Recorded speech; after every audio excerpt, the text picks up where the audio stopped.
Si tu changes ton regard, Dieu change ton histoire. Pas juste en renouvelant dans le sens je vais améliorer ce que je pense, il faut changer comme de processeur pour que tu puisses voir correct d'une autre manière.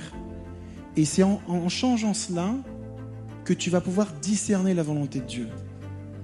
Des fois, nous prions, nous jeûnons pour connaître la volonté de Dieu et c'est une très bonne chose. Il faut le faire.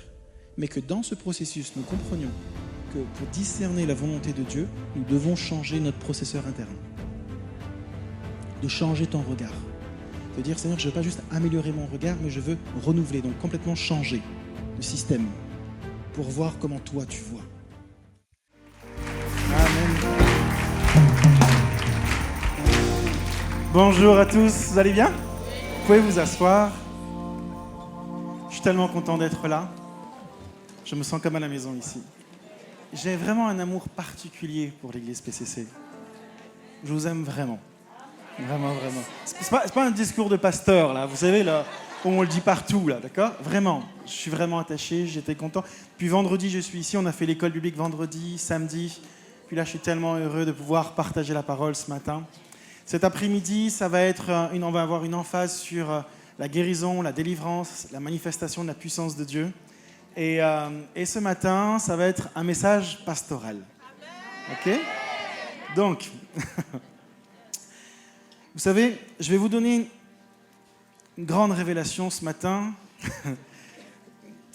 Avez-vous remarqué dans vos vies chrétiennes que nous ne sommes pas épargnés par les difficultés de la vie? Si tu n'as pas encore cette révélation, ne t'inquiète pas, ça ne va pas tarder. Nous ne sommes pas immunisés par les soucis, les trahisons, les difficultés. Et il est important de savoir comment réagir face à cela. Et je vais parler de ce sujet ce matin, parce que c'est hyper important. Vous savez, je me souviens nombre de fois où j'ai entendu des messages d'évangélisation où l'évangéliste est là, et puis il prêche la parole, et puis à la fin il dit, voilà, pour ceux qui veulent avoir une vie tranquille, tous les problèmes résolus, c'est terminé, un long fleuve tranquille, c'est terminé, viens, lève-toi et viens accepter Jésus comme Seigneur et Sauveur et tous tes soucis seront terminés. Tu n'auras plus rien sera terminé. Viens devant. J'avais envie de redonner ma vie à Jésus à ce moment-là. Tu sais, tu dis c'est pas mal comme plan. Mais le problème, c'est que ces gens-là, quand ils se convertissent et qu'ils acceptent Jésus comme Seigneur et Sauveur, c'est un évangile de massage et de spa. Vous voyez ce que je veux dire ? Alors ils donnent leur vie à Jésus. Ils arrivent à l'église avec des petits chaussons, le petit peignoir, parce que c'était ce qu'on leur avait dit. Et puis quand ils arrivent, on leur donne une armure, une épée en disant « Maintenant, il faut te battre ». Alors Christian, il dit quoi ? À la base, moi, j'étais venu pour un gommage. On m'a jamais parlé d'épée, de combat. Moi, on m'avait parlé de la famille de Dieu, on m'a pas parlé de l'armée de Dieu. Vous voyez ce genre d'évangile ? Et puis les gens sont déçus, en fait. Et je sais que parmi vous, certaines personnes, il y a des choses, des combats que vous vivez, des difficultés que l'on vit dans notre propre vie, et on a du mal à comprendre. On se dit, Seigneur, mais comment je dois réagir face à tout cela ? Certaines personnes se sentent abandonnées en disant, Seigneur, est-ce que tu ne vois pas ce que je vis ? Seigneur, regarde ce qui se passe.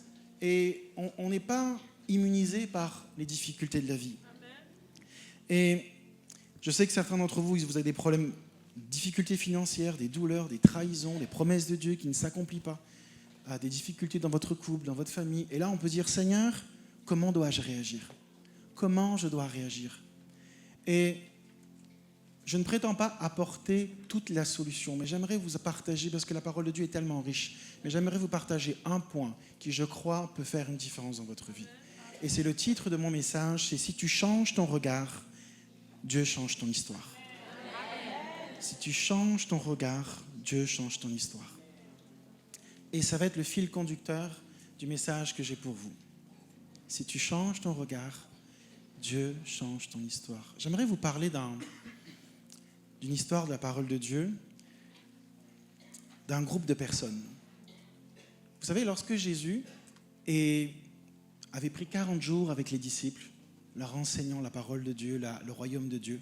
Et lorsque Jésus est remonté au ciel, les disciples ont attendu le Saint-Esprit, ils ont ensuite été baptisés du Saint-Esprit. L'Église a commencé à naître et à grandir. Des milliers de personnes ont fait de Jésus leur Seigneur et leur Sauveur. Ils ont reconnu Jésus comme le Messie. Et dans cette même période, il y a un homme du nom d'Étienne qui a été mort, qui a été le premier martyrisé. Il a été lapidé. Et après cela, il y a une persécution qui arrive sur l'Église. Et les chefs religieux de l'époque entraient dans les maisons, prenaient les chrétiens, ceux qui reconnaissaient Jésus comme le Messie, pour les jeter en prison. Et la persécution a commencé à augmenter et à s'intensifier. Et à ce moment-là, les leaders de l'Église, les disciples, sont restés à Jérusalem. Mais beaucoup de chrétiens, beaucoup de juifs messianiques, beaucoup de chrétiens ont quitté Jérusalem. Ils ont fui pour leur vie. Ils sont partis en Phénicie, ils sont partis à Chypre, ils sont partis à Antioche. La diaspora juive a quitté Jérusalem pour protéger leur vie, protéger la vie de leurs enfants. Et en quittant Jérusalem, ils ont quitté leur communauté, ils ont quitté leur terre, ils ont quitté leur maison, ils ont quitté leurs relations pour fuir tout simplement. Et comme si cela ne suffisait pas, l'histoire nous raconte que alors qu'ils ont vécu cette persécution, ils sont loin de leur terre, loin de tout, devoir se reconstruire. Il y a une famine qui a frappé la région. Et ces chrétiens-là, qui ont été dispatchés un peu partout, commençaient à vivre une vie chrétienne difficile. Parce que là où ils étaient, alors qu'ils n'étaient plus dans leur communauté, ils ont commencé à aller dans les synagogues pour dire « Mais le Messie qu'on attend depuis tant d'années, c'est Jésus ». Et ils ont été rejetés des synagogues. Et rejeter des synagogues, c'était rejeter de la vie communautaire. Et en même temps, les non-croyants ne voulaient pas entendre parler d'eux parce que les non-croyants les considéraient comme des juifs, d'une autre religion. Donc ils étaient seuls. La famine, pas d'argent, persécution. Et ils ont commencé à développer une mentalité de survie. Et ils ont commencé à s'éloigner des œuvres bonnes. Ils ont arrêté de prendre soin du pauvre et de l'orphelin. Ils ont commencé à essayer de se faire amis avec les riches pour recevoir quelque chose, parce qu'ils avaient besoin d'argent. Ils ont commencé à baisser leurs standards. Ils ont été éprouvés dans la difficulté, dans les tentations.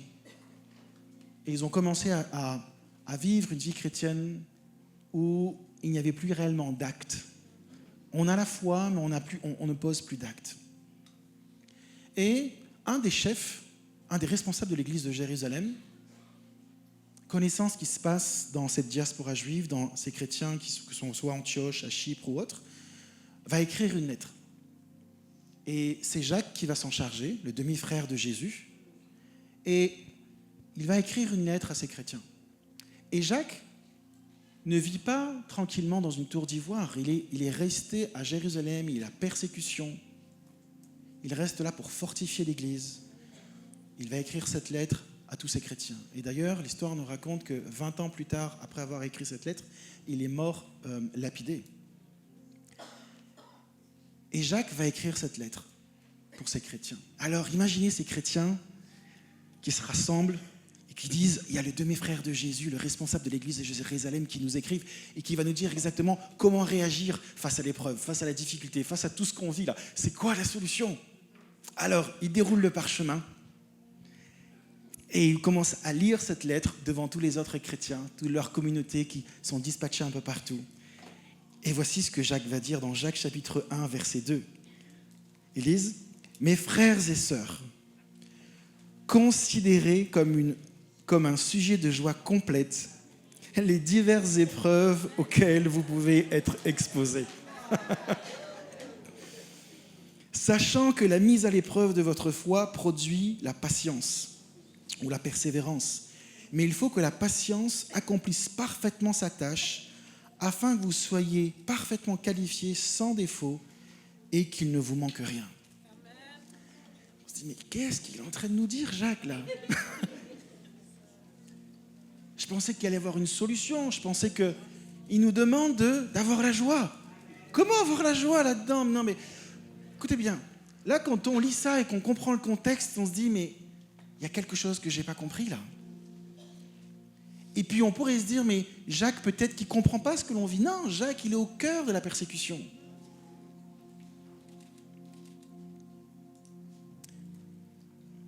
Jacques ne nous demande pas si nous l'appliquons à notre propre vie aussi. Jacques ne nous demande pas de ressentir de la joie. Ça serait quand même bizarre, quand même, de ressentir de la joie quand tu es dans l'épreuve, dans la difficulté. Tu passes par un moment d'épreuve, de difficulté, de douleur, et on te dit, vas-y, sois dans la joie, vas-y, sois dans la joie. C'est pas possible, c'est pas possible, on ne parle pas d'une joie humaine. Il ne dit pas, ressens la joie. Il ne dit pas que l'épreuve est une joie. Il dit que l'épreuve est un sujet de joie. En d'autres mots, la première chose que Jacques va dire à ces chrétiens, il va dire, le problème, ce n'est pas l'épreuve. Votre problème, c'est votre angle de vue. Votre manière, c'est votre regard que vous posez sur ce que vous vivez. C'est ça le vrai problème. Avant d'aller plus loin sur ce message, j'aimerais faire la différence entre les épreuves, entre les difficultés de la vie et les problèmes que nous vivons tout simplement parce qu'on s'est mis dans ces problèmes-là. Vous voyez ce que je veux dire ? Tu vis un problème personnel, c'est à cause de ta faute, et tu dis, tu vois, Dieu me tente, tu vois les difficultés. Non, c'est juste qu'il faut que tu marches dans la sanctification, il faut juste que tu marches dans la piété, il faut juste que tu marches. Vous voyez ce que je veux dire ou pas ? Je vais vous donner un exemple. Vous savez, à l'âge de 18 ans, je suis parti dans un institut de théologie. J'ai donné ma vie à Jésus à 16 ans et je voulais aller à l'école biblique, mais il fallait avoir 21 ans au Canada, la majorité. J'ai réussi à négocier à 18 ans, mais je n'avais pas d'argent, vraiment pas d'argent. Et de toute façon, à 18 ans, tu n'as pas beaucoup d'argent. Et pour avoir un visa de 3 ans, il fallait avoir 30 000 $ sur le compte. Et je viens d'une famille assez pauvre. Et donc, la seule chose que j'ai eue, c'est une lettre de ma mère pour l'ambassade en disant je m'engage sur l'honneur de pouvoir participer financièrement, mensuellement, avec ce que je pourrais. Et donc, si j'avais au moins 10 000 $, je pouvais avoir un visa d'1 an. Alors, je me pointe à l'ambassade canadienne à Paris. Je ne sais pas si c'était l'immaturité des 18 ans ou une foi ou un peu des deux, mais pour moi, ça allait passer. Mais c'est passé. J'ai eu mon visa de 3 ans, miraculeusement. Alors, je suis parti au Canada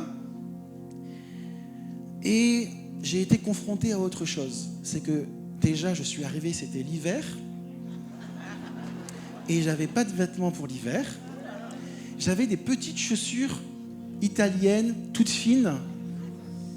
Et je m'en souviens ce jour-là, j'étais avec ma future fiancée qui est devenue ma femme, ma meilleure amie, ma confidente et tout ce que elle peut représenter pour moi. Marion, si tu me regardes. Et on n'avait pas assez d'argent. Et puis un jour, on avait loupé même le bus. Et j'ai dû rester 45 minutes dehors. Alors j'étais bien habillé, hein, mais qu'est-ce que j'avais froid. Et on a fini dans le bus où on a dû enlever ma chaussure. Ma femme a pris mes pieds par les mains comme ça dans le bus et elle soufflait dans ma chaussette pour essayer de faire en sorte à ce que je puisse rebouger mes orteils. On n'avait pas assez d'argent et puis là je suis là, je pleure. Seigneur, pourquoi ces épreuves ? Tu m'as donné un visa de 3 ans alors que les autres étudiants n'en ont pas. Ils doivent quitter le territoire chaque année. Tu as agi, mais regarde, je galère. Et puis dans cette période-là, j'ai beaucoup jeûné, mais pas parce que j'avais envie de jeûner. Tu vois ce que je veux dire ? Bon, il y a quoi dans le frigo ? Il n'y a rien. Bon, on va faire 3 jours de jeûne. Et à l'école biblique, il y a certaines personnes qui se faisaient inviter pour manger et c'était ceux qui, d'un point de vue vestimentaire, on voyait que c'était des étudiants qui galéraient. Donc eux, ils étaient invités à manger, mais moi, pas souvent. Parce que du coup, et on se disait, Seigneur, c'est injuste, Seigneur, aide-moi, pourquoi je galère ? Et il y a un verset que tu cites très souvent quand tu galères financièrement, quand tu as des difficultés financières, c'est « Les oiseaux ne sèment ni ne moissonnent. Seigneur, mais tu prends soin d'eux. » J'avais écrit dans mon agenda, je prenais des pages comme ça et j'ai dit, si tu es encore vivant quand tu lis ce message, c'est que vraiment Dieu a pris soin de toi. Tu connais ces galères-là ? Et à un moment donné, alors que je faisais cette prière-là, je disais, Seigneur, les oiseaux ni sèment ni ne moissonnent, mais tu prends soin d'eux. Il y a une réalité qui est venue frapper mon esprit. C'est que ce verset ne parle pas d'oisillons, il parle d'oiseaux. Et je n'ai jamais vu d'oiseau rester sur un arbre, le bec ouvert, attendant que Dieu envoie le ver. Vrai ou pas vrai ? L'oiseau, toute la journée, tu le vois voler, il est en recherche de nourriture. Mais la Bible dit que c'est Dieu qui lui donne à manger. Et c'est là où je me suis dit, Jérémie, tu vas réarranger ton emploi du temps et tu vas bosser soit tôt le matin, soit tôt le soir et tu verras, tu vas t'en sortir financièrement. J'avais 18 ans, je découvrais la vie. La galère dans laquelle j'étais, les épreuves, les difficultés, c'est tout simplement parce que je ne travaillais pas, tout simplement. Vous voyez l'idée? Et c'est là où j'ai compris que mon rôle à moi, c'est de faire tout mon possible, mais Dieu ne fera pas le possible. Dieu, lui, fait l'impossible. Notre rôle à nous, c'est le possible. Travaille comme si tout dépendait de toi et prie comme si tout dépendait de Dieu. Vous voyez un peu l'équilibre? Et donc, c'est ça où je fais attention entre les épreuves et les difficultés et les erreurs personnelles, d'accord? Et c'est pour ça que d'ailleurs, Jacques va dire au verset 5, il va dire, si l'un de vous manque de sagesse, qu'il la demande à Dieu, qui donne à tout simplement et sans faire de reproches, et elle lui sera donnée. Parce que des fois, c'est juste parce que tu manques de sagesse. Mes frères et sœurs, considérez comme un sujet de joie complète les diverses épreuves auxquelles vous pouvez être exposés. Retenez ceci. Notre regard sur les difficultés de la vie détermine nos émotions. Jacques dit, regardez comme. Regardez comme. Donc, change ta perspective. Si tu ne changes pas ta perspective, tu ne peux pas ressentir des émotions qui viennent de Dieu. Regardez comme un sujet de joie. Dis-moi comment tu regardes la situation dans laquelle tu es, et je te dirai les émotions qui sont dans ton cœur, et je te dirai ce que tes émotions vont te faire poser comme acte. Et la première chose que Jacques va dire dans ce contexte de persécution, il va dire, je vous invite déjà à changer votre angle de vue. Première des choses, change ton angle de vue. Alors, qu'est-ce que ça veut dire? Comment on pourrait l'interpréter? J'aimerais vous donner un autre passage des Écritures, parce que cette joie-là, elle vient d'où cette joie? Je vais vous l'expliquer ensuite, parce que Jacques va y répondre. Concrètement, dans la difficulté, d'où vient cette joie? Je vais vous donner un autre passage de notre meilleur modèle qui est Jésus. Et dans Hébreux chapitre 12, verset 2, regardez ce qui est écrit. Ayant les regards sur Jésus, je ne sais pas si les versets s'affichent, ayant les regards sur Jésus, le chef et le consommateur de la foi, qui, en vue de la joie qui lui était réservée, a souffert la croix, méprisé la honte ou l'ignominie, et s'est assis à la droite de Dieu. Jésus n'a pas ressenti de la joie quand il était sur la croix. Jésus n'a pas ressenti de la joie quand on le frappait. Jésus n'a pas ressenti de la joie quand on a mis la couronne d'épines dans sa tête et que le sang coulait. C'est pas ce que le texte nous dit. Il dit que, en vue de la joie qui lui était réservée, il savait, Jésus, que le chemin par lequel il était en train de passer allait apporter le salut au monde. Il avait les yeux fixés sur la joie qui lui était réservée, la récompense, qu'il allait aussi être ressuscité, assis à la droite de Dieu, le salut pour tout le monde.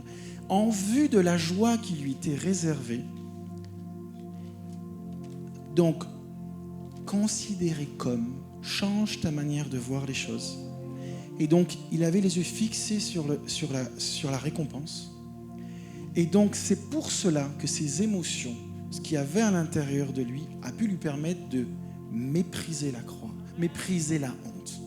En d'autres mots, il regardait la honte, il regardait la croix comme au-dessus. Je méprise la croix, je méprise la honte. Pourquoi ? Parce qu'il avait en vue la récompense, la joie qui lui était destinée. Et je sais que quand je vous prêche à vous, je prêche à moi aussi.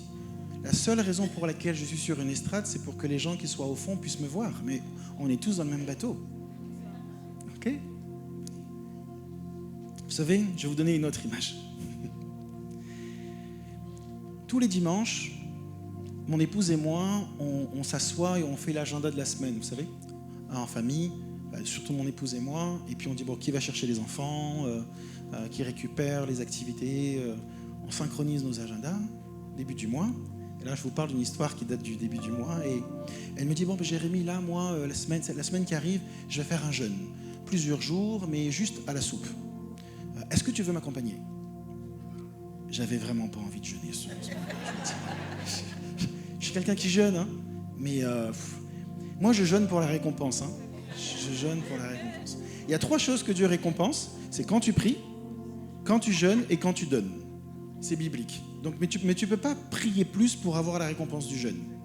Tu ne peux pas jeûner pour avoir la récompense de la générosité. Il faut que tu passes par les 3 chemins pour avoir les 3 récompenses.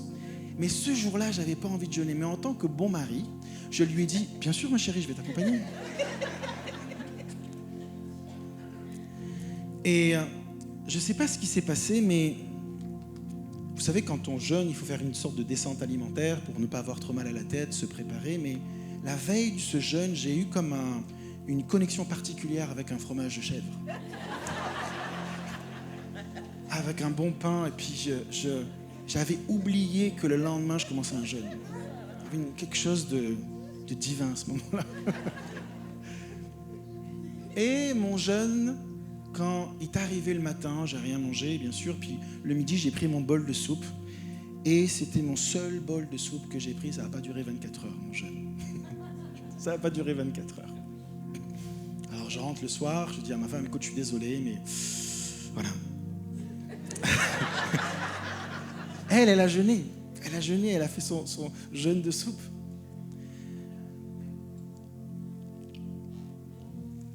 Moi, quand je regardais ce bol de soupe, je voyais la privation.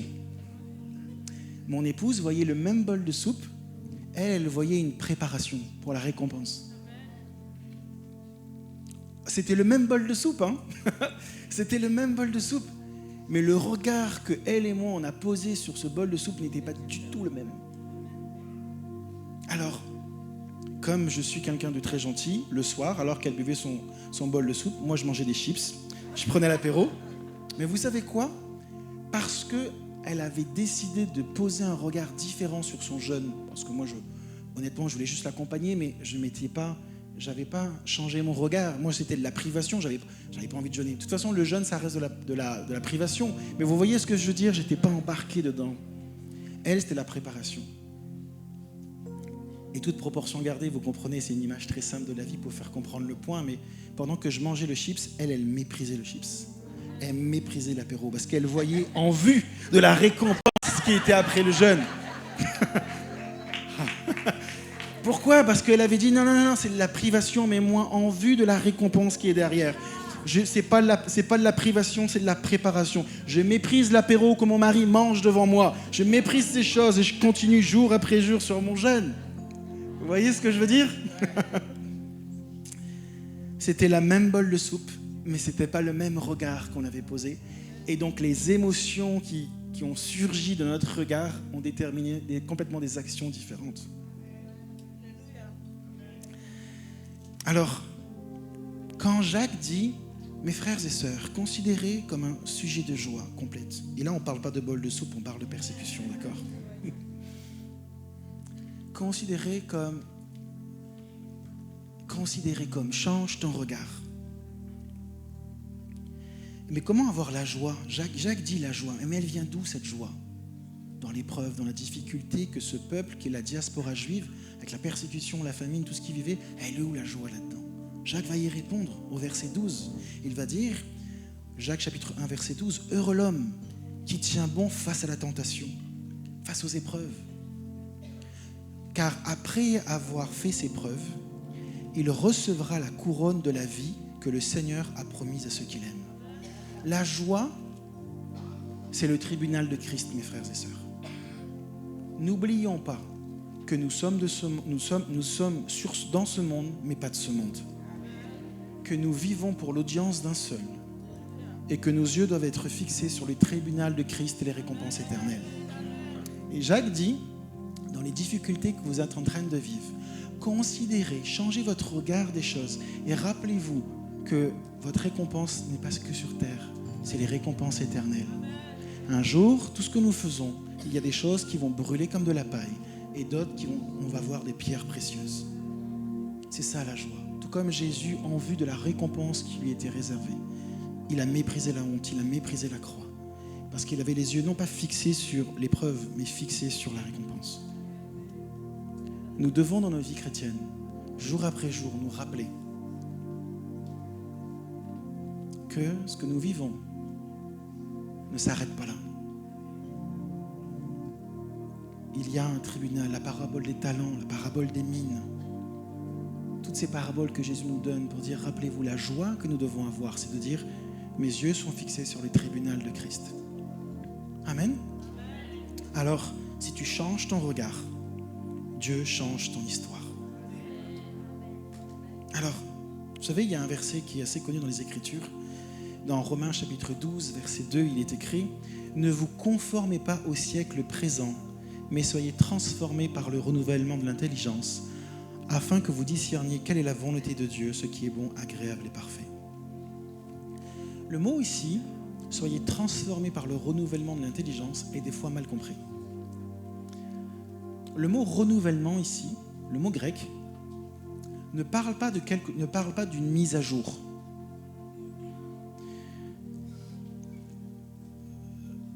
Vous avez tous des téléphones et des fois vous faites des mises à jour de votre téléphone, d'accord ? C'est pas ce type de renouvellement dont la Bible parle là. C'est pas une mise à jour, c'est pas pense mieux, c'est pas change ton regard. Le mot renouvellement ici, c'est quelque chose de nouveau, pas quelque chose qui est amélioré, mais quelque chose qui est nouveau. C'est pas comme pour prendre une image de la vie. C'est pas juste tu fais une mise à jour de ton téléphone, c'est que par exemple tu quittes Android pour venir sur Apple. Et désolé pour ceux qui sont sur Android. Je rigole bien sûr. Tu changes complètement. Renouvellement de l'intelligence, c'est changer. Le mot renouveler, c'est changer. Le mot kainos, c'est quelque chose de nouveau. C'est pas tu penses autrement, pense mieux, essaie de faire des mises à jour. Non, c'est change complètement. Et le mot intelligence ici, ça n'a rien à voir avec le psyché, ça n'a rien à voir avec l'âme. On ne parle pas du corps, de l'âme et de l'esprit. Le mot c'est nous qui parle d'organes de perception. La manière dont tu vas analyser, percevoir les choses. Donc ça n'a rien à voir avec l'âme ni avec l'esprit. En gros, c'est comme une boussole qui finalement, en changeant la gravité, la boussole va réellement mieux montrer le nord.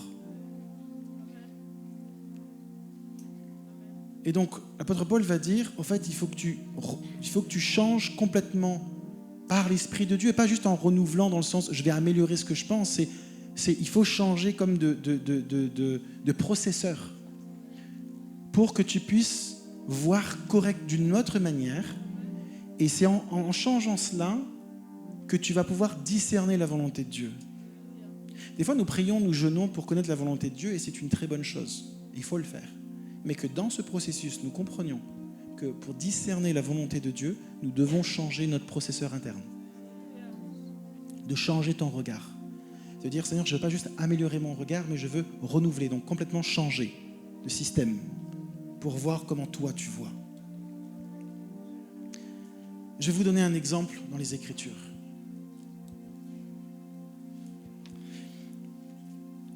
Jean, chapitre 9, versets 1 à 3. Il est écrit, Jésus vit en passant un homme aveugle de naissance.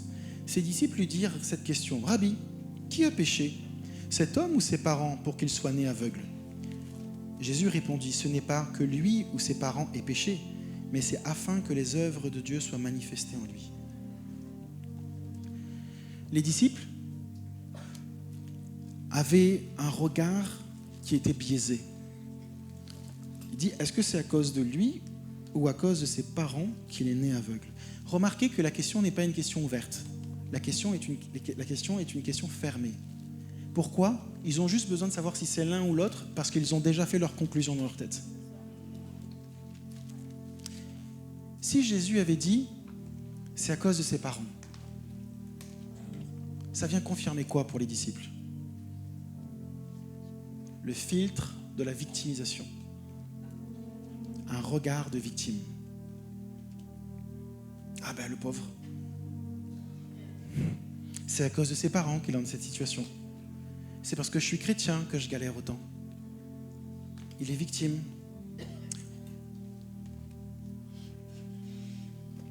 Le filtre, le regard de la victimisation se voit quand tu te dis à toi-même, en fait, je suis comme ça parce que les autres m'ont fait ça. En disant cela, je fais bien sûr attention à ceux qui sont réellement victimes. D'accord? Je fais bien la part des choses entre ceux qui sont vraiment victimes de quelque chose. Et je ne suis pas dans le déni de ceux qui souffrent, ok? Mais vous voyez ce que je veux dire dans la vie? Toujours trouver quelqu'un pour lui dire, lui, c'est mon bourreau, et c'est pour ça que je galère. Les disciples, en regardant cet aveugle de naissance, n'ouvraient pas une porte d'espérance. C'était juste pour confirmer ce qu'ils pensaient. Ben voilà, filtre de la victimisation. Cette grille de lecture, elle verrouille toute possibilité de changement. Le filtre de la victimisation, elle verrouille toute possibilité de foi. Comment tu veux que Dieu change ton histoire si tu es toujours victime de quelque chose? Quand je dis si tu changes ton regard, Dieu change ton histoire parce qu'en changeant ton regard et tu regardes comme Dieu veut que tu vois, ça crée de la foi, l'espérance et Dieu répond à ta foi. On ne parle pas de pensée positive là. Regard de victimisation. Mais si Jésus avait répondu « Ah ben c'est à cause de lui qu'il est né aveugle », c'est un regard de condamnation. C'est de sa faute. C'est de sa faute. Il est responsable. Ce filtre de la condamnation, en règle générale, ne cherche pas à expliquer, ne cherche pas à donner des fondements, mais sert juste à écraser les autres et à s'écraser soi-même. En règle générale, le filtre de la condamnation n'a aucun fondement. La preuve, comment les disciples osent demander si c'est à cause de lui, alors que la Bible dit qu'il est né aveugle? Depuis la naissance. Ça n'a aucun sens. Il est né aveugle. Comment ça peut être de sa faute? Vous voyez ce que je veux dire? Ça n'a aucun sens. Ça ne peut pas être lui. Il est né comme ça.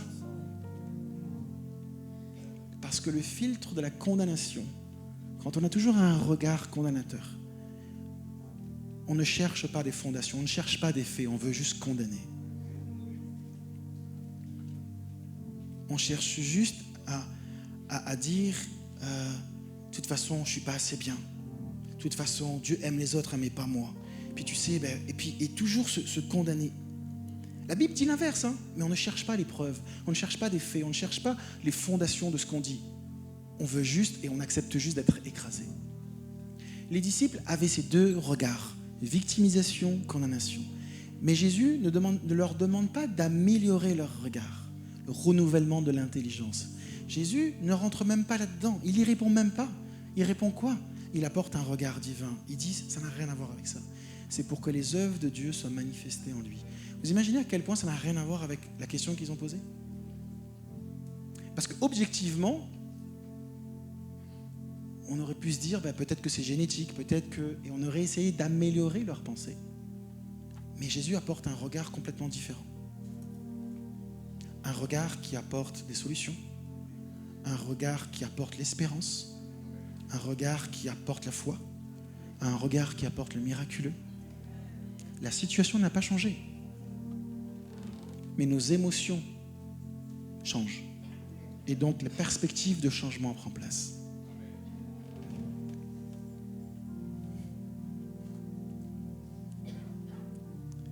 Alors, Jacques continue, il va dire, je vais lire le verset, « Mes frères et sœurs, considérez comme un sujet de joie complète les diverses épreuves auxquelles vous pouvez être exposés, sachant que la mise à l'épreuve de votre foi produit la patience. C'est seulement quand tu décides de changer ton regard sur une situation que ta foi peut produire quelque chose. Si tu es dans le filtre de la victimisation, de la condamnation, la foi ne peut pas naître de ce regard. Impossible, impossible. C'est uniquement quand tu décides de changer ton regard que ta foi peut prendre place. L'épreuve de ta foi ne tiendra pas longtemps si ton regard n'est pas correct sur la situation que tu poses sur ta vie. Pas possible. C'est parce que tu décides de voir comme Dieu voit que ta foi peut produire quelque chose. Plus tu as de la foi dans une situation, plus cela montre que tu as un regard juste sur la situation. Et Jacques va dire à ces chrétiens-là de la diaspora que l'épreuve de votre foi produit la patience. Comprenez bien mon point. La foi produit la patience et c'est dans cette patience que la victoire prend place. Mais c'est quoi la patience ici? La patience ici, c'est pas tu te mets sur un canapé pour regarder un film Netflix. On parle pas de ça. Le mot ici, patience, est super intéressant. En fait, ces deux mots, on a contracté ce mot qui veut dire opomeno et qui est vraiment très riche. C'est pour ça que certaines versions parlent de patience et d'autres parlent de persévérance. En fait, ce mot désigne, explique une scène où tu as quelque chose de très lourd que tu portes, et tellement lourd que ça t'écrase. Tu as la possibilité de sortir de ce poids qui t'écrase, mais tu décides d'y rester quand même. Ça peut faire référence aussi à un terme militaire où on tient ferme, l'ennemi est là, je peux m'enfuir, parce qu'il y a toujours cette notion de « je peux ne pas le faire ». C'est pas quelque chose que tu n'as pas le choix. Ce mot parle de « tu as le choix de t'enfuir », mais malgré la pression qui est là, on est une armée et on ne bouge pas. Malgré la pression, on ne bougera pas. Et ce mot-là, c'est le mot upomeno qui a donné le mot patience ou persévérance dans les Écritures. Et la Bible dit que l'épreuve de votre foi doit produire la patience. Donc en d'autres mots, ce n'est pas une patience où j'attends, c'est dur, c'est difficile, je ne comprends pas, mais je décide de changer mon regard et je décide de ne pas bouger dans cette position de foi. Et j'ai envie, je pourrais dire, j'arrête. Ce peuple-là, c'est de la diaspora juive qui avait la famine, qui était rejetée, tout ça. Ils auraient pu dire, on abandonne la foi. Ils auraient pu dire, on en a marre. Mais Jacques dit, mais non, change ton regard. Et malgré tout ce que tu vas vivre, le poids qui est sur toi, que tu as l'impression que ça va t'écraser, tu vas y rester. Ta foi, parce que tu as changé ton regard, ta foi va te permettre de upomeno, de porter ce poids. Je vais vous donner une autre image. Vous savez, je me souviens là, il n'y a pas quelque temps de cela, je me suis remis à essayer de muscler mes muscles profonds et j'ai fait du gainage. Vous connaissez le gainage, le truc où quand tu regardes la vidéo, tu dis, c'est super simple. Tu mets en position de pompe, avant-bras, tu essaies de bien gainer ton corps et tu ne bouges pas. Je ne vais pas le faire ici. À la base, je devais le faire. Mais je ne vais pas le faire. Et là, quand j'ai commencé à le faire, j'ai senti tout mon poids sur moi-même. Et là, au bout de 5 secondes, je me suis mis à plus vibrer que mon téléphone. Tu connais cette sensation? Tu savais pas que tu pouvais autant vibrer comme ça. Il y avait des gens autour et j'ai dit, Jérémy, au moins 1 minute. Pas la honte quand même. Pas la honte. 2-3 secondes plus tard, je me suis dit, allez, 30 secondes, ça va aller, Jérémy. 30 secondes, pas 1 minute, 30 secondes. Je me suis mis à trembler. J'avais la possibilité d'arrêter.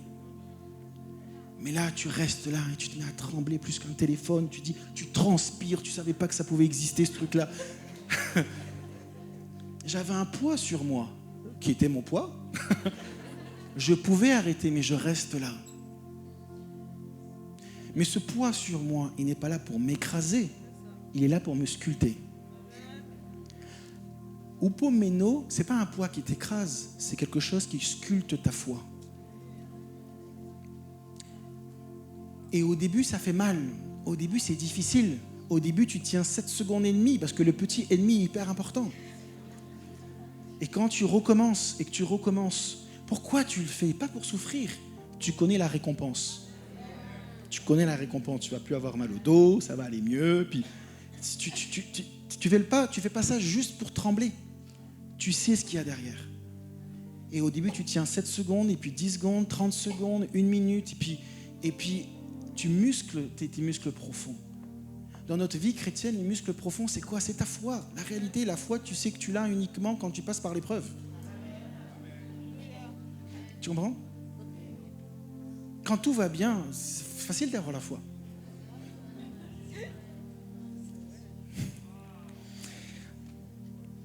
Ah, mais en fait, des fois, les gens détestent la pression, mais c'est la pression qui nous forme. La pression, elle nous forme ou elle nous déforme, mais elle ne nous laisse pas indifférents. Et quand Jacques va dire, mais il faut que l'épreuve de votre foi produise la patience. Donc le fait de changer mon regard, je vais être dans cette situation où j'ai la possibilité, et ils avaient la possibilité, de fuir. Ils avaient une mauvaise mentalité. D'ailleurs, il va en parler. Jacques va dire que personne, lorsqu'il est tenté, ne dise « c'est Dieu qui me tente », car Dieu ne peut être tenté par le mal et ne tente lui-même personne. Donc il dit, c'est pas Dieu qui est en train de vous tenter, c'est juste dans les difficultés, mais accepte upomeno, accepte la pression, mais tu peux l'accepter uniquement si tu changes ton regard.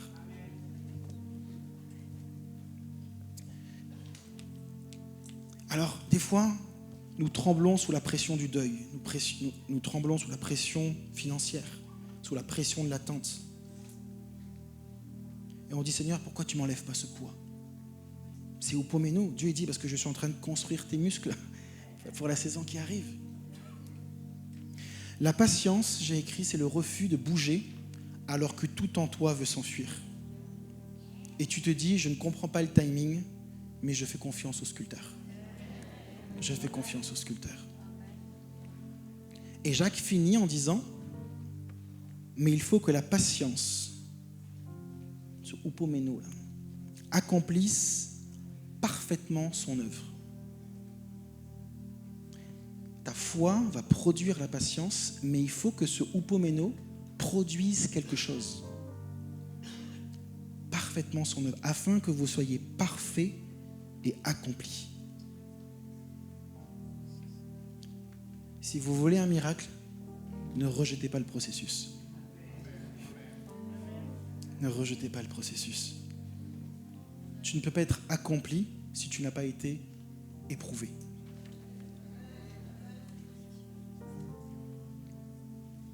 Alors, vous savez, il y a une image qu'on cite des fois dans toutes sortes de conférences ou autres, où on explique qu'il y a une pierre qui s'appelle le charbon, pas le charbon de bois pour faire le barbecue, hein, une pierre, le charbon.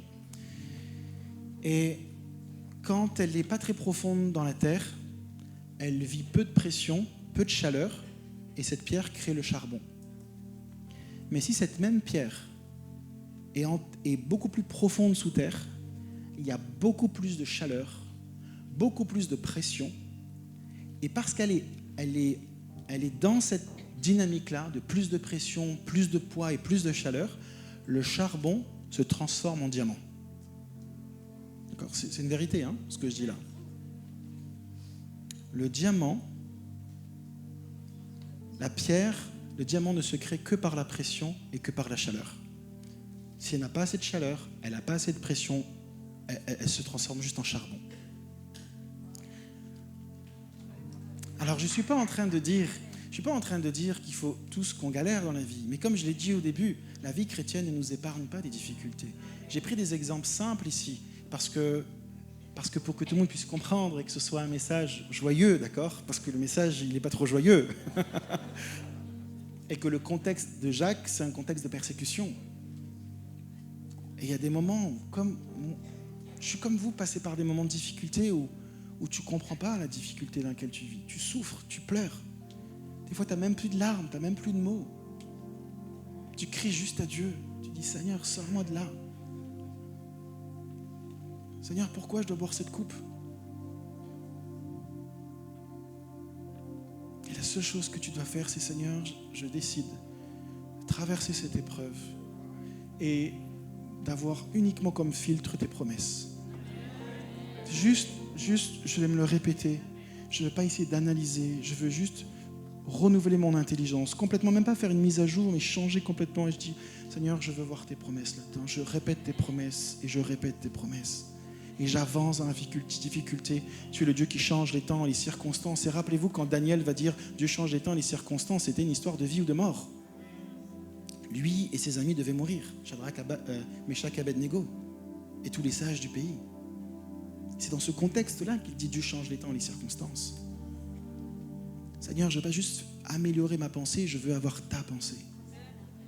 Change ton regard. Dieu change ton histoire. Tu as besoin d'avoir le regard de Dieu pour susciter en toi la bonne foi. Cette foi qui va produire la patience, cette patience qui va pouvoir ne pas bouger malgré la pression, de dire j'ai la possibilité de fuir, j'ai la possibilité de fuir mes responsabilités, j'ai la possibilité de dire je ne vais plus m'engager avec Dieu. Tu peux fuir de dire je vais baisser mes curseurs de sainteté, je vais baisser mes curseurs de sanctification, je vais baisser mes curseurs d'intégrité. Non, mais tu dis sous la pression je ne bougerai pas et je vais attendre que cette foi-là, alors que je ne bouge pas, produise quelque chose afin que je sois parfait. Amen. Change ton regard, Dieu change ton histoire. Dès l'instant où tu arrêtes de subir ta vie chrétienne pour bâtir, en disant Seigneur, je comprends ce que tu attends de moi, quelque chose se passe. Vous savez, j'aimerais parler un petit peu de moi, d'accord ? Parce que on est tous en travail et je suis très très loin d'y être arrivé. J'ai fait peut-être quelques pas supplémentaires par rapport à certains d'entre vous. Et la seule chose que je vous explique, c'est les quelques pas que j'ai fait en plus peut-être. Mais le chemin est encore très long et nous sommes là pour nous aider les uns les autres. Okay ? Vous savez, moi je viens d'une famille très pauvre. Alors j'ai osé prendre des photos pour vous les montrer. Je pense qu'elles vont s'afficher. Ah, je vais sortir. Alors ça c'est chez moi, là où j'ai grandi. Le petit garçon là c'est moi. Ça c'est vraiment ma maison, la maison. Là c'était la cuisine et là c'était ma chambre. Okay ? Je suis né dans une famille très pauvre et là c'était notre première maison et là il y avait le pentacle qu'on faisait ici, ma grand-mère pour faire les incantations et les sacrifices d'animaux. Et la maison là elle est quand même bien arrangée, mais elle ressemblait pas du tout à ça. Ça c'est plutôt voilà. Et on a vécu des miracles incroyables où mes parents avaient donné leur vie à Jésus, ils avaient vu la puissance de Dieu dans un contexte de sorcellerie et tout cela. Et je viens d'une famille très pauvre. Vous savez, moi, quand j'étais petit, là, ici, là, et je ne cherche pas la pitié, je veux juste vous expliquer dans quel contexte j'ai grandi et la mentalité que j'avais. Quand on était petit, la seule chose qu'on espérait, c'est d'avoir un journal, vous savez, parce qu'il y avait des pubs de voitures, vous savez, et on cherchait les voitures qui étaient de profil pour pouvoir les découper et jouer avec. Okay ? C'était nos jeux à nous. Et on allait chercher dans la marmite de riz, parce que dans les îles, on mange beaucoup de riz.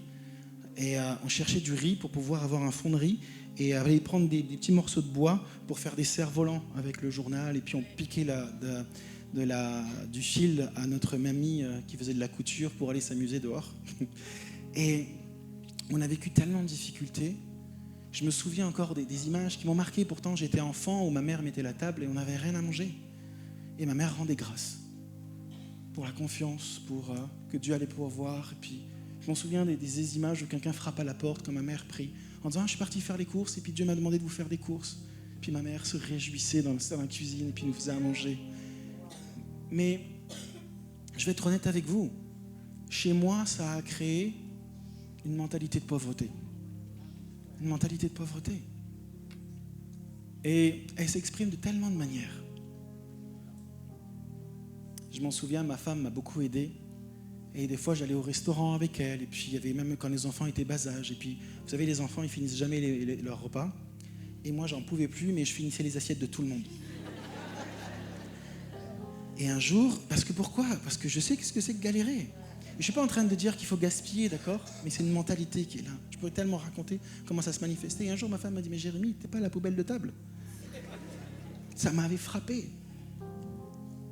je faisais des courses, je rangeais toutes les courses, et puis si j'enlevais une boîte de conserve, je remettais une boîte de conserve, j'avais peur. Et qu'on le veuille ou pas, le contexte dans lequel j'ai grandi, ça a développé un regard de pauvreté, de victimisation. Et même si j'étais pas quelqu'un qui était du genre à me plaindre, mais je voyais que c'était quelque chose qui, même dans ma jeunesse et au début de ma vie chrétienne, et même dans mes 20 ans, 25 ans, j'avais confiance en Dieu dans beaucoup de choses, sauf dans les finances. Je me rendais compte. Parce que vous savez, la Bible dit que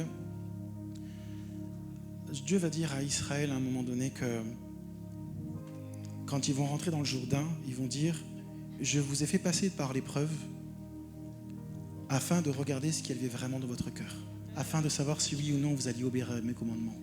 Vos chaussures ne se sont pas usées, vos vêtements ne se sont pas usés. » Mais il va dire « Je vous ai mis dans l'épreuve afin de regarder ce qu'il y avait au plus profond de votre cœur. » En fait, l'épreuve est comme un miroir qui nous montre réellement qui on est. Et tu te vois, en fait. Et quand tu paniques, c'est parce qu'en fait, ça vient révéler qui tu es vraiment. Et moi, quand c'était une histoire d'argent ou quoi que ce soit, je flippais. Et c'était pas « Ah, Seigneur, pourquoi ?» Non, Jérémie, c'est un miroir. En fait, t'as vécu des trucs difficiles, c'est juste que t'as besoin... Et à ce moment-là, cette phrase, j'ai plusieurs paroles de Dieu qui m'ont suivi encore et qui me suivent encore aujourd'hui, où Dieu m'a dit quelque chose que j'ai pris beaucoup de temps avant de comprendre. Dieu m'a dit, à ce moment-là, au début de ma vingtaine, « Jérémie, quitte la foi du juste assez pour la foi du plus qu'assez. » Je ne comprenais pas ce que ça voulait dire. Il ne dit pas « renouvelle ta pensée », il dit « quitte ». Donc, ce n'est pas renouvellement, mise à jour, c'est change de paradigme, change de processeur. Moi, j'avais la foi pour que s'il me manquait 40 € pour aller faire les courses, je priais pour avoir 40 €. Je ne disais pas « Seigneur, est-ce que tu me donnes 40 € plus 100 € de plus, ça serait cool ». Non, c'était toujours le juste assez. Je n'arrivais pas à concevoir le plus qu'assez. Je n'arrivais pas à concevoir ce truc de la vie en abondance. C'est ce que Dieu nous promet, n'est-ce pas? Non, moi c'était juste ce qu'il faut. Juste ce qu'il faut. Juste ce qu'il faut.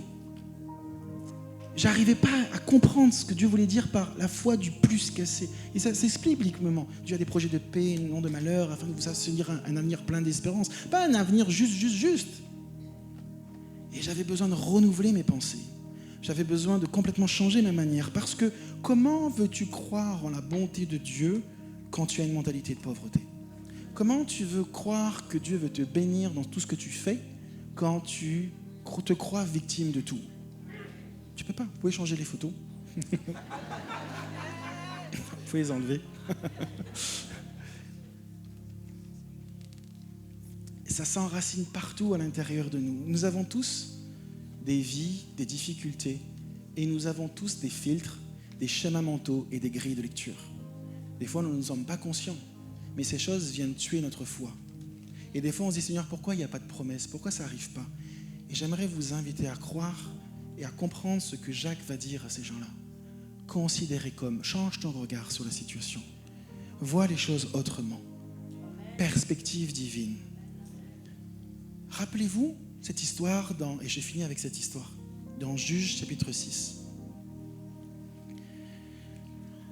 Le peuple d'Israël est dans une difficulté immense. Il y a Madian qui est là et qui les domine complètement. Et dès qu'ils commencent à planter des choses pour manger, le peuple arrive comme des sauterelles et ils détruisent tout. Ils se cachent, ils ont peur de l'ennemi. Et Gédéon, lui, se cache dans un petit endroit pour ne pas se faire voir. Il n'a pas toute l'étendue pour pouvoir faire à manger. Dans un petit endroit, il a peur et tout. Et l'ange de l'Éternel vient lui parler, se révèle à lui.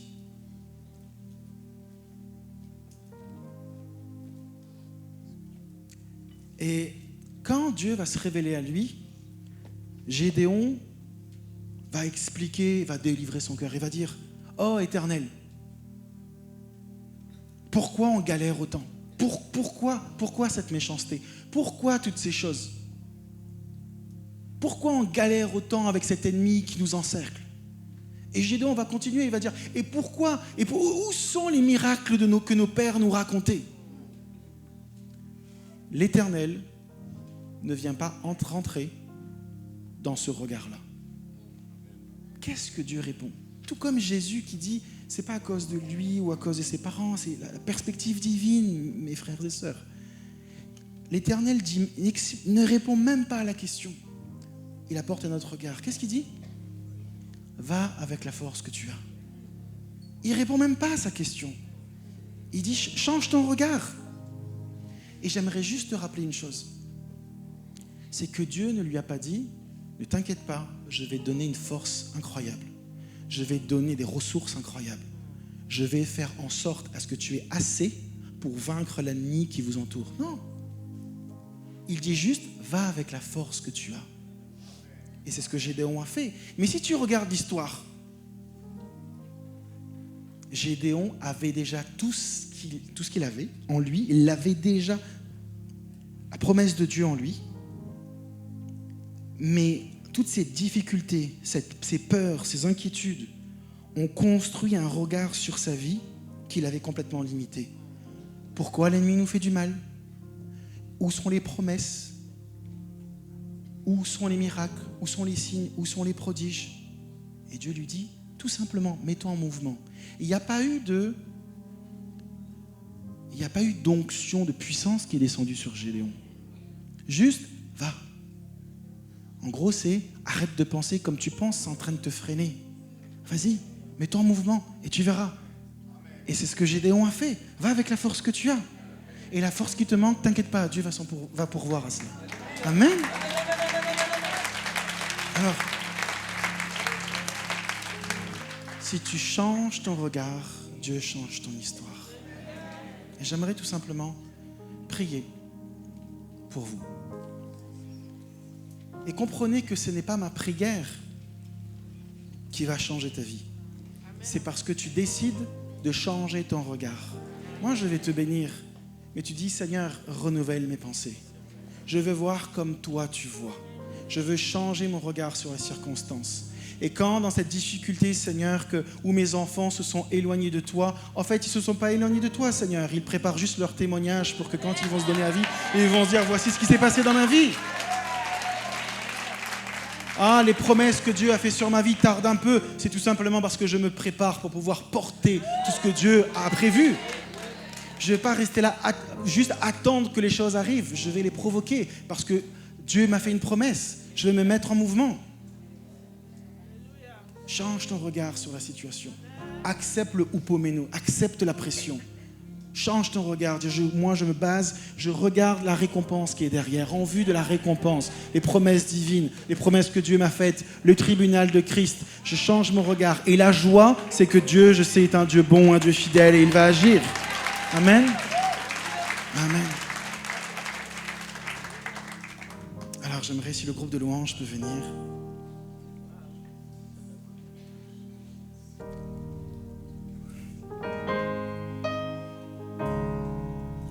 Vous savez, je trouve que souvent, pas tout le temps, attention, je parle en général, mais je remarque dans ma petite vie chrétienne de quelqu'un qui a 38 ans, que des fois, les promesses que Dieu a fait pour nous, le plus grand obstacle, c'est pas Satan, c'est nos pensées. C'est nos pensées. Vous connaissez le syndrome de l'imposteur ? Il y a le syndrome de l'imposteur spirituel. Si les gens savaient vraiment qui j'étais. Puis on attend que quelque chose prenne place. On hésite. Il y a tellement de choses que l'on vit qui finalement, est-ce que j'en suis digne? Est-ce que ceci? Est-ce que cela? Et pourquoi moi? Et on espère que Dieu va tout faire à notre place. On aimerait en tout cas. Mais ça ne fonctionne pas comme ça. Change ton regard. Vois les perspectives divines. Et le reste va découler. Tu ne dois pas baser sur les temps, les circonstances. Tu dois croire ce que Dieu dit. Et des fois, quand Dieu va te demander quelque chose, tu dis, Seigneur, mais je ne peux pas avancer, je n'ai pas les ressources. Mais en fait, c'est en marchant que les ressources vont arriver. Fais quelque chose, avance. Dieu t'utilisera quand tu seras en mouvement, pas quand tu es dans l'attente. Alors j'aimerais prier pour vous. Seigneur, Jésus, merci pour ta grâce déjà, parce que nous sommes tous en chemin. Nous avons tous besoin de renouveler nos pensées. Nous avons tous besoin de changer nos regards. Et je sais que des fois, Seigneur, nous n'avons pas le bon regard sur les situations, mais ta grâce se manifeste quand même parce que tu es un Dieu aimant. Tu n'es pas un Dieu pour punir, mais tu es un Dieu plein d'amour. Merci pour ta grâce. Merci d'être patient avec nous. Mais nous voulons, Seigneur, retenir ce que Jacques va dire à ces chrétiens, ces juifs messianiques dispersés, Seigneur, à l'extrémité de Jérusalem, et puis nous rappeler, Seigneur, que ce que tu nous demandes, c'est de changer notre regard. Pour que la foi puisse naître, l'espérance puisse naître, et que l'épreuve de votre foi produise la persévérance, en disant, malgré les épreuves, les difficultés, je ne bougerai pas parce que j'ai décidé de croire que Dieu va faire quelque chose, et que cette patience va produire la victoire, et que nous allons être parfaits. Je bénis, Seigneur, je bénis chaque personne qui est ici. Je prie, Seigneur, de les aider à conscientiser, à voir comment ils pensent et à renouveler leurs pensées par la parole de Dieu, afin de discerner ce qui est bon, ce qui est agréable et ce qui est parfait, afin qu'ils puissent discerner même les degrés de ta volonté. Viens renouveler leur foi, viens leur donner de l'espérance, viens changer leur regard. Que le filtre de la condamnation, le filtre de la victimisation puisse s'enfuir dans leur vie. Que les grilles de lecture, les schémas mentaux qui viennent de leur passé, de leurs difficultés, de leurs épreuves, de leur incompréhension, Seigneur, puissent être mis de côté. Et que tu viennes changer leur processeur, que tu viennes changer leur intelligence. Et qu'ils puissent voir comme toi tu vois. Donne-nous ta perspective divine, Seigneur. Donne-nous, Seigneur, ton regard sur les circonstances et sur les situations.